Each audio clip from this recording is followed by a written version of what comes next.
বাবা গরিব হলেও সন্তানকে কোনো রকম কষ্ট বুঝতে দেয়নি,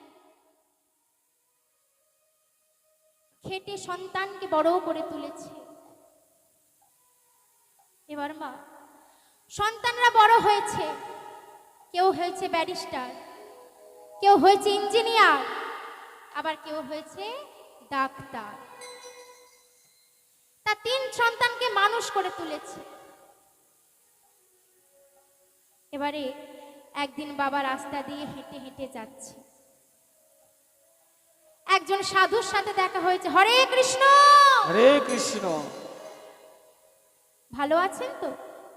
বলে হ্যাঁ হ্যাঁ, আমি খুব ভালো আছি। সাধু বাবা, আপনি কেমন আছেন? বলে হ্যাঁ, আমিও ভালো আছি। তা বলে বাবা, অনেক দিন তো হলো, এবার তার কথা একটু ভাবো। বলে কার কথা ভাববো সাধু বাবা? বলে কেন, এ সংসারে যে তোমার আপন, তুমি তার কথা ভাবো। বলে সাধু বাবা, আপনি হাসালে। সংসারে আপন বলতে তো আমার 3 ছেলে। সাধু বাবা, আপনি জানেন না, আমি আমার 3 ছেলেকে মানুষের মতো মানুষ করে তুলেছি। কেউ হয়েছে ব্যারিস্টার, কেউ হয়েছে ইঞ্জিনিয়ার, আবার কেউ হয়েছে ডাক্তার। বলে তাই নাকি? বলে হ্যাঁ সাধু বাবা, আমার 3 ছেলে আমাকে খুব ভালোবাসে। বলে আচ্ছা, তা কেমন ভালোবাসে? সাধু বাবা, একদিন আমার ছেলেরা বলা বলি করছিল, আমি শুনেছি একদিন আমার ছেলেরা বলা বলি করছিল। আমার বড় ছেলে বলছিল, ভাই, বাবার তো অনেক বয়স হলো, বাবা তো মারা যাবে। ভাই, আমি একটা কথা ভেবেছি, বাবা যেদিন মারা যাবে সেদিন আমাদের ঘরে তো অনেক আম গাছ আছে, কিন্তু সব থেকে যেটা বেশি মিষ্টি আম গাছ, সেই আম গাছটা কেটে বাবার দাহ করব। হরি বল, হরি বল। সাধু বাবা, তোমায় আর কি বলবো, আমার ছেলেরা আমাকে কত ভালোবাসে। আবার আমার মেজো ছেলে কি বলেছে জানো? আমার মেজো ছেলে বলেছে যে আমার বাবা যখন মারা যাবে, বাবা শ্রাদ্ধের সময় 7 গ্রামের মানুষকে ডেকে এনে, যেখানকার যেটা বিখ্যাত। ওমা, জয়নগরে কি বিখ্যাত? মোয়া। কলকাতা রসগোল্লা। রসগোল্লা। মায়েরা কি মিষ্টি খান না নাকি? বর্ধমানের মিহিদানা। তা যেখানকার যেটা বিখ্যাত, বাবা মারা যাওয়ার পর আমি সবাইকে খাওয়াবো। বলে আর আপনার ছোট ছেলে কি বলেছে? বলে সাধু বাবা, ওই পাগল ছেলের কথা আর কি বলবো। ও বলেছে যে আমি মারা যাবার পর বিদেশ থেকে দামি দামি পাথর এনে আমার স্মৃতি মন্দির বানিয়ে দেবে। তা একবার দেখতে চাইবে না কি গো, যে তোমার ছেলেরা তোমায় কত ভালোবাসে? বলে সাধু বাবা, আপনি কি বলছেন কি? দেখতে চাইলে তো আমাকে মরতে হবে, আমি মরে গেলে কি করে দেখব? বলে না না, তুমি মরবে না, আমার কাছে একটা ঔষধ আছে। কি ঔষধ? বলে শোনো, আমার কাছে কিন্তু একটা ভেষজ বড়ি আছে, তুমি এটা খেয়ে শুয়ে পড়বে, তুমি মরবে না, কিন্তু তোমাকে দেখে হবে যেন তুমি মারা গেছো। বেশ, এবার কি করেছে মা? ওই বাবাটি সাধুর কাছ থেকে ভেষজ বড়িটি নিয়ে বাড়ি চলে গেছে। রাতে খাওয়া দাওয়ার পর ওই ভেষজ বড়িটি খেয়ে ঘুমিয়ে পড়েছে। সকালবেলা হয়ে গেল, 7টা বেজে গেল, 8টা বেজে গেল, বাবা দরজা খুলছে না। 9টা বেজে গেল, বড় ভাই বলছে, ভাই, বাবার তো অনেক বয়স হয়েছে, এখনো দরজা খুলছে না, তবে কি কোনো কিছু হয়ে গেল?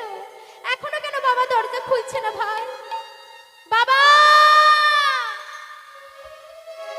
বাবা বাবা বাবা বলে ডাকছে, তবুও বাবা দরজা খুলছে না। ভাই ভাই তোরা চল, আমরা দরজা ভেঙে ফেলি, তোরা চল। যেই না দরজা ভেঙেছে, বাবার কাছে ছুটে গেছে, বাবাকে ডাকছে, বাবা ও বাবা তুমি কথা বলছো না কেন? বাবা তুমি কথা বলছো না কেন? বাবা ও গো বাবা গো,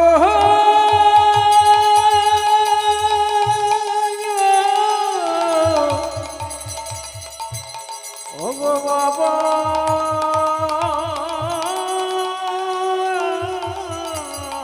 গো,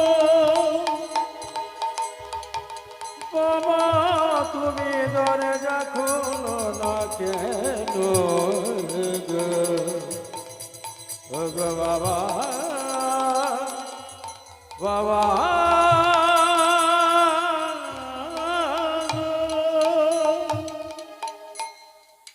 বাবা বাবা তোমার কি হয়েছে বাবা? তুমি কথা বলছো না কেন? একবার কথা বলো। ভাই দেখে না বাবার কি হয়েছে।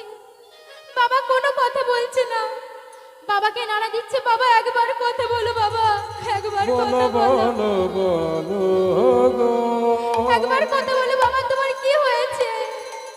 বাবা একবার কথা বলো।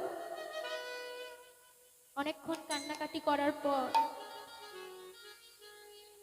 বড় ছেলে বলছে, ভাই অনেকক্ষণ তো কাঁদলি, আর কেঁদে কি হবে? যে যাবার সে তো চলে গেছে, সে তো আর ফিরত আসবে না, আর কেঁদে লাভ নেই। দেখুন মা, এখানেও কিন্তু লাভ লসের ব্যাপার চলছে। আর কেঁদে লাভ নেই, কান্না বন্ধ কর। তোদের একটা কথা বলি, আমি বলেছিলাম যে বাবা মারা গেলে বাড়ির মধ্যে যে সব থেকে মিষ্টি আম গাছ আছে, ওই আম গাছটা দিয়ে বাবার দাহ করব। কিন্তু ভাই আমি অনেক ভেবে দেখলাম, যে যাবার সে তো চলে গেছে, সে তো আর ফেরত আসবে না। তা বাড়ির মধ্যে তো অনেক আম গাছ আছে, আমার ছেলেগুলো আছে, ওই মিষ্টি আমের জন্য পাড়ায় পাড়ায় ঘুরবে।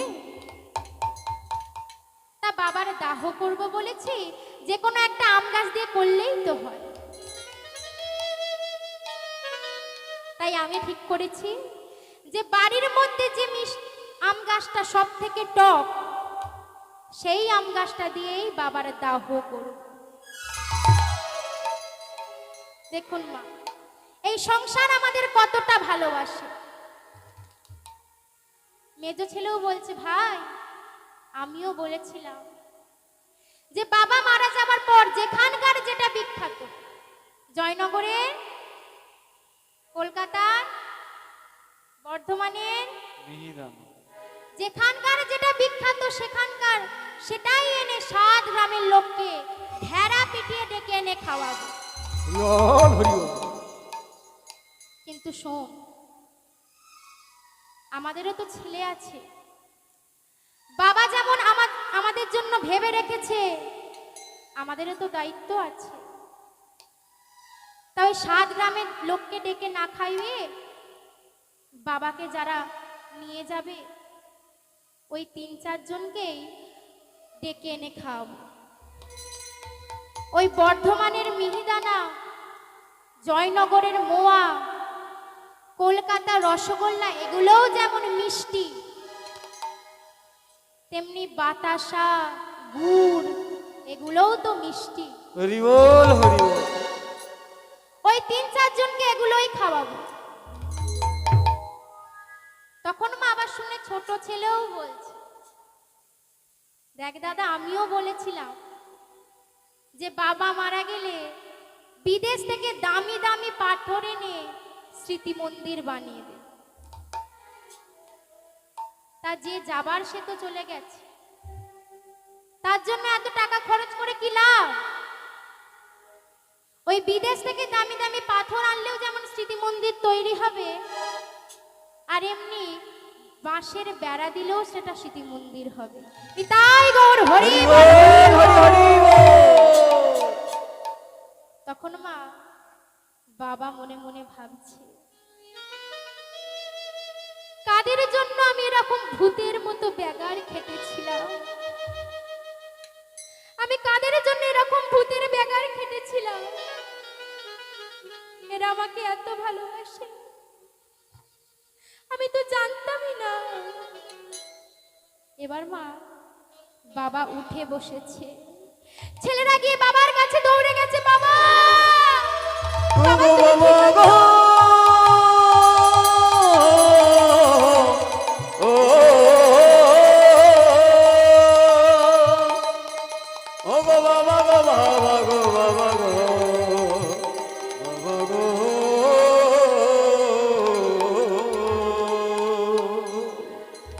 বাবা বাবা তুমি ঠিক আছো? বাবা তোমার কিছু হয়নি তো? তখন বাবা বলছে, ওরে আমি যে এতদিন মরেই ছিলাম, এখন আমি ঠিক আছি। তোরা ঠিকই বলেছিস বাবা, তোরা ঠিকই বলেছিস। তোরা আমার জন্য কেন এসব করবি? আমি কে? তোরা আমার জন্য কেন করবি?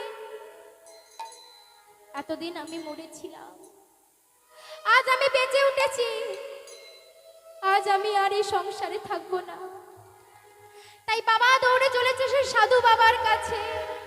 সাধু বাবা, ওগো সাধু বাবা,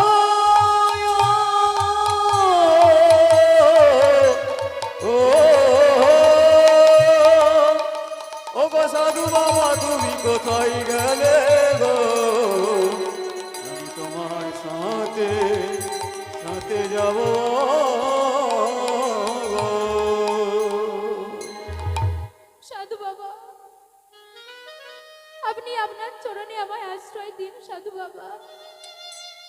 এতদিন আমি এই সংসারের মায়ায় পড়ে আমি ভুলে গেছিলাম, আজ আমি বুঝতে পেরেছি, আজ আমি বুঝতে পেরেছি সাধু বাবা। সাধু বাবা, ওই মধুর কৃষ্ণ নামে